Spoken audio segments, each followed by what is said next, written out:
with Jason has been reborn.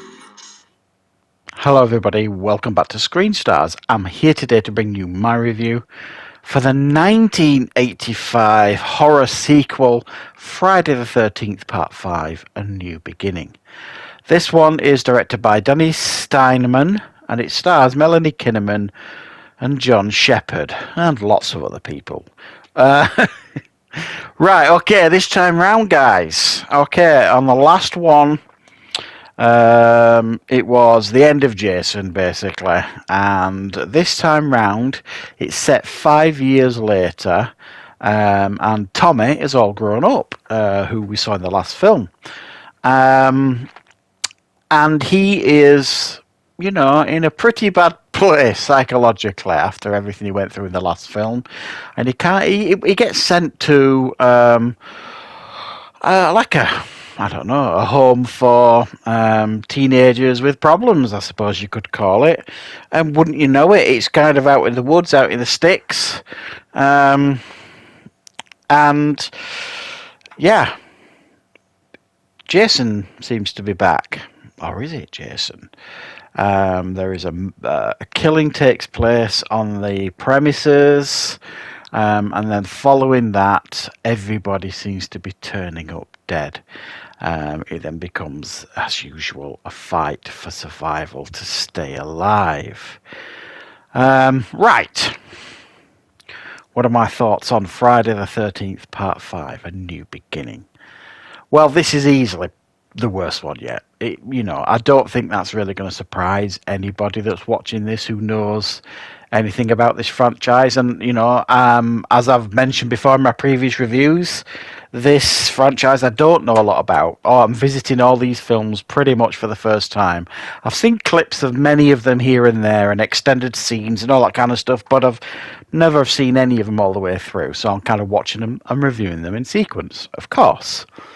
And this was next in the list. And I'm not going to lie, guys, I struggled to kind of get through this. I had to kind of do it in 2 sittings because I don't know. While it was, there were some interesting moments. There's the bit at the beginning where they're kind of digging Jason up, and a young Tommy's witnessing it, and Jason comes out and starts chopping things off.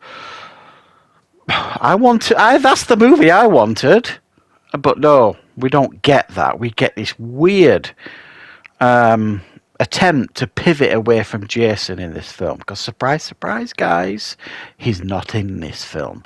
It's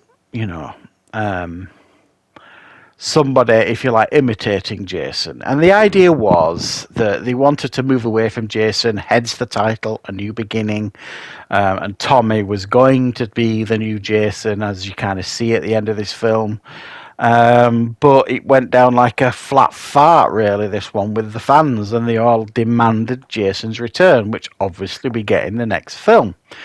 So this was, I don't know, an experiment, an attempt to pivot in a different direction, and it just didn't work.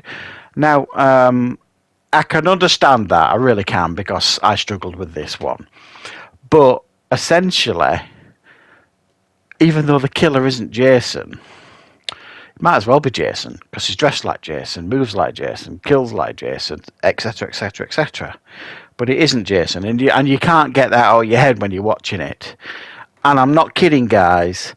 When you find out who the killer is in complete Scooby-Doo fashion,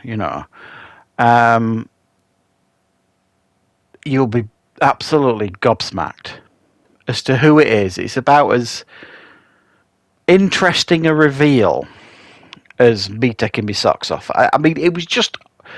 I don't know who they thought, or how they thought that was going to work in any way, shape or form. It was literally like a flat fart of a plot twist. And it made no sense when you analysed it. Now, I am not worried about spoilers for the film that's made in 1985. If you haven't seen it, this film, and you're interested in seeing it, and you don't want spoilers, then turn off now, I suppose. But the guy that is the killer is a paramedic who witnesses. He turns up to find that his son has been killed at this like children's home. So okay, number one, why is he in a children's home? This why you know, because he's got a parent. And number two, okay, you're not happy that your child has been killed on at this children's home, but they caught the guy and they took him away in a police car. Why are you wandering about, chop happy, lopping things off for people who are completely and utterly innocent? You know, they're trying to explain that it sent him deranged and stuff like that, but if he was so deranged, why did he try and dress up as Jason to kind of put people off his scent? You know what I mean? That's not the act of someone who's deranged. That's predetermined and pre-planned sort of thing. So the whole thing makes absolutely no sense. The killer and his motives or anything like that. And then we've got the humour in this one. Now I have mentioned this in the other films and some of the other reviews where we've got bits of humour and it's felt out of place. And people have warned me, oh God, the humour gets far worse. Now, I could take it. I could take the humour if it's kind of done in the right way and it's a bit tongue-in-cheek.